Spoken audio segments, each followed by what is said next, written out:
Assalamualaikum warahmatullahi wabarakatuh. Pemir- Pemirsa, remaja sejatinya adalah harapan semua bangsa. Negara-negara yang memiliki remaja yang kuat serta memiliki kecerdasan spiritual, intelektual, dan emosional yang kuat menjadikan bangsa tersebut kelak akan kuat pula. Perkembangan dunia yang kian mengglobal menjadi perubahan-perubahan besar terhadap perilaku remaja.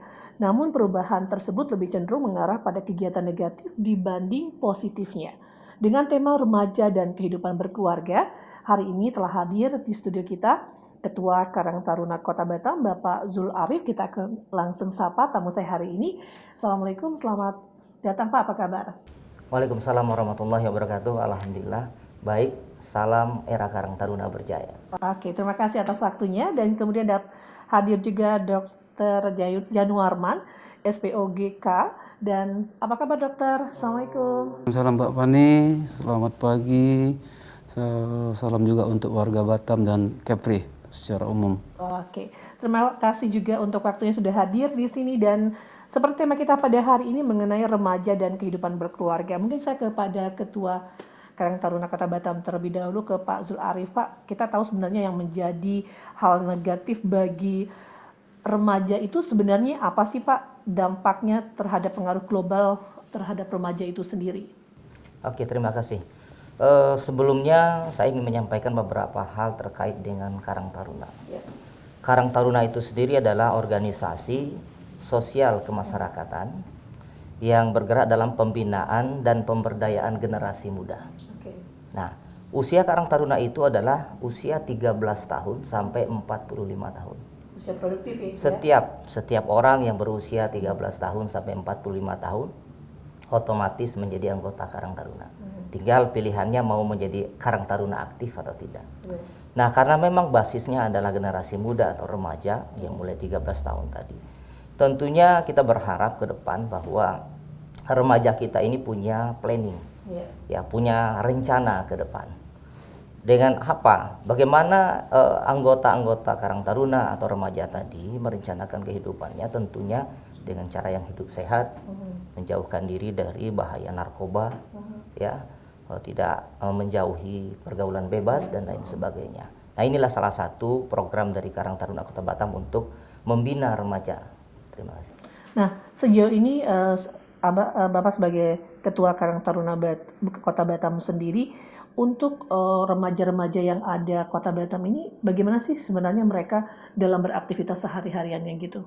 Ya, remaja di Kota Batam ini relatif masih baik ya, artinya tidak banyak juga yang terkontaminasi hal-hal yang negatif. Namun demikian, pemerintah tentunya harus menjaga jangan sampai nanti ke depan ternyata remaja kita sudah terkontaminasi dengan pergaulan yang bebas, terus bahaya narkoba sudah masuk mungkin ke sekolah-sekolah, terus kriminal anak-anak ini yang harus diwaspadai.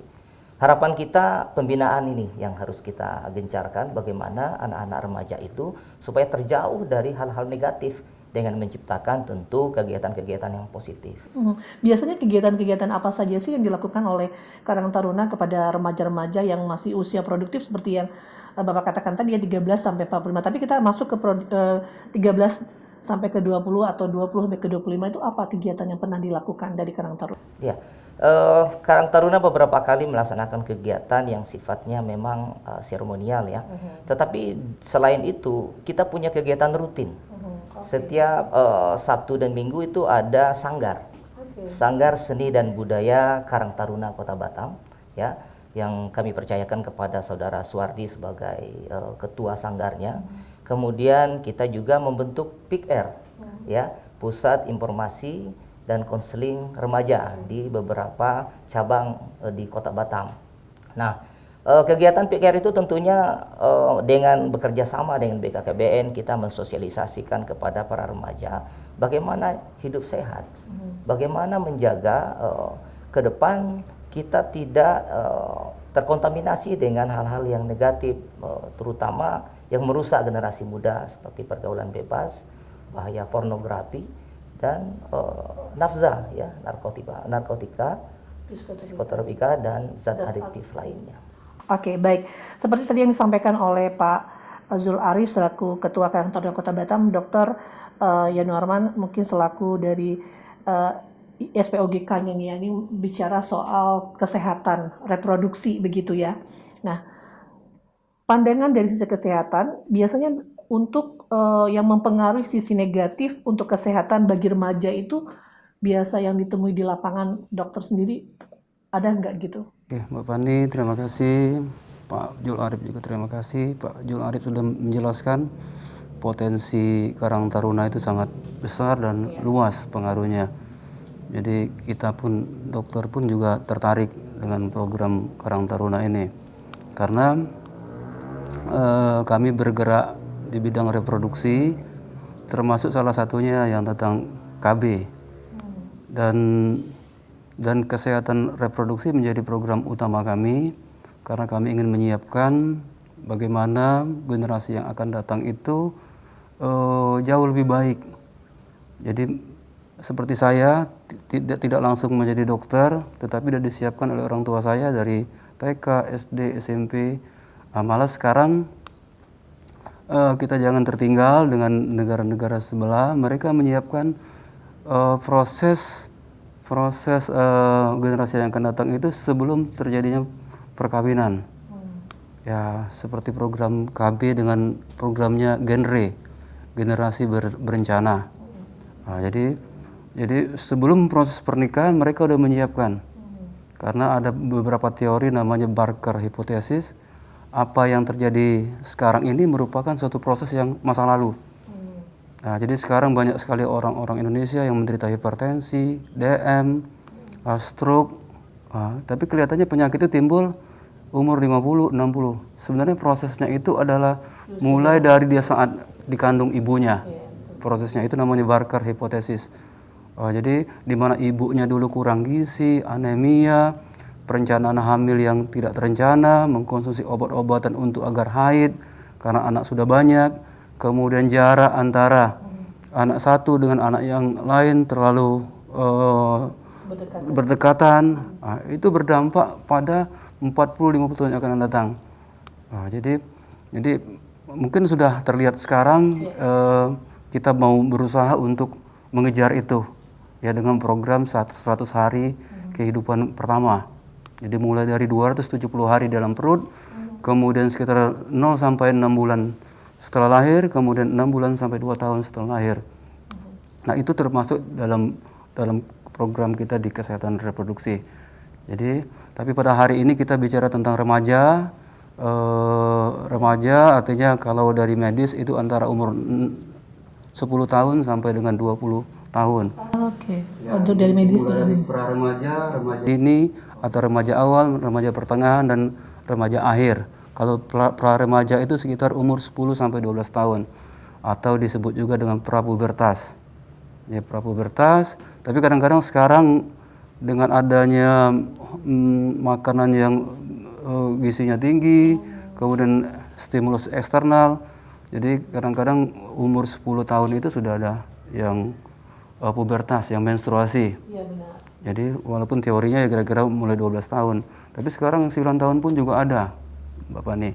Jadi karena asupan gizinya yang baik, kemudian adanya stimulasi eksternal.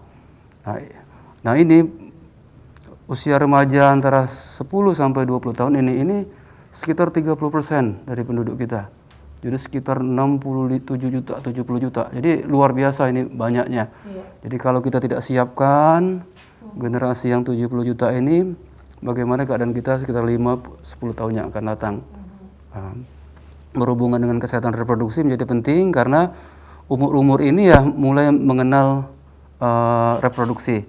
Jadi kita memberikan edukasi kesehatan reproduksi bukan bagaimana cara mereka berhubungan seksual. Iya, betul. Ya, jadi sebenarnya bukan itu yang kita ajarkan itu adalah memberikan tanggung jawab. Memberikan tanggung jawab bahwasanya organ reproduksi itu harus dipelihara, dijaga, dan bisa dijadikan modal utama untuk generasi yang akan datang.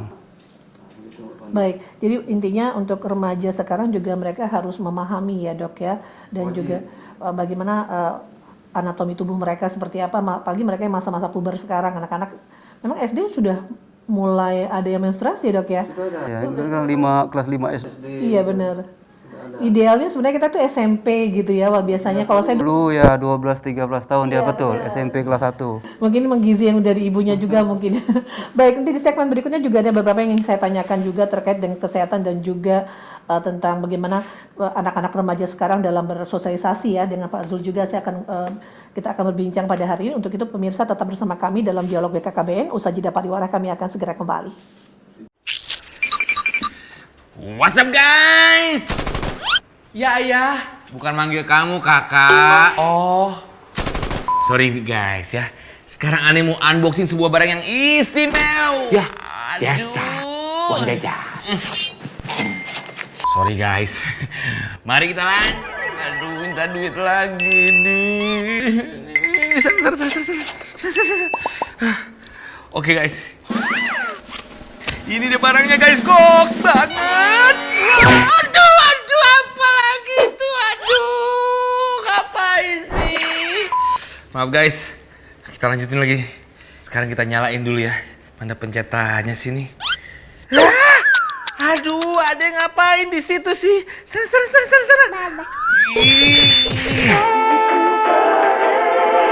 Rencanakan segalanya sebelum melangkah, hidup berencana itu keren. Hidup berencana itu keren. Hidup berencana itu keren. Hidup berencana itu keren guys. Keren. Telat. Itu keren. Berencana itu keren.